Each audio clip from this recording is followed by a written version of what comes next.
Ngayong araw nga guys ay mag-short ride tayo sa malayo na mayroong distansya na 47 kilometro from San Miguel to Malolos. Meron kasi tayong isang ramenan na napanood kung saan ay mura na raw tapos masarap pa.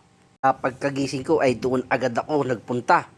Walang ligo-ligo pero may mumog. Hanapan talaga kasi kami ng ramen ni paring Naruto ko eh. At nakarating na nga tayo. Tara, pasukin na natin ang sumbong na yan. What? Bro, what are you talking about, man? Ba't parang busog na ako? Di pa ako kumakain ah. At eto na nga yung menu nila. Tutungaan chika. Mura. So ayun nga, nag-order na tayo para matikman na natin ang sumbong na yan. Eto nga pala guys yung loob ng resto nila.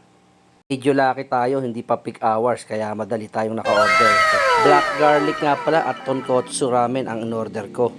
Tadakimasu! Tikman na agad natin, sabaw muna. Black garlic ramen. Sarap. Sabaw, okay. Noodles, okay din. Okay.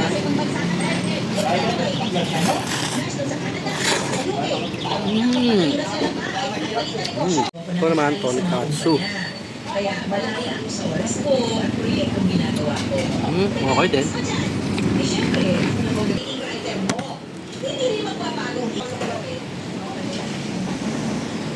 Unlimited nga rin pala yung iced tea dito.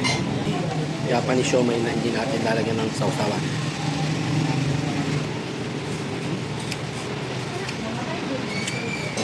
Good din.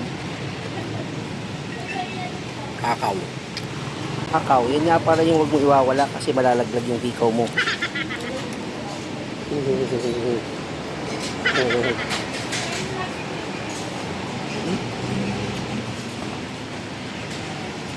Good game.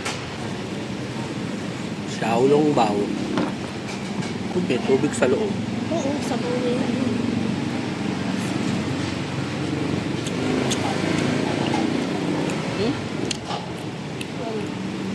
Also good.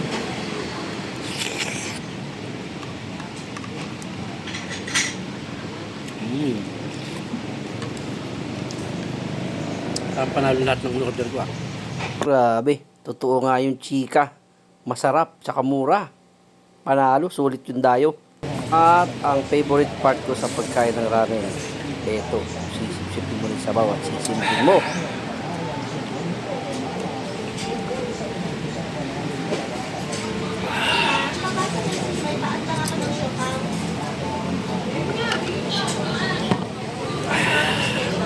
At nag-take out pa nga ako. Dali lang tong mahanap. Type nyo lang yung Xiaolong and ramen sa Waze or kaya sa Google.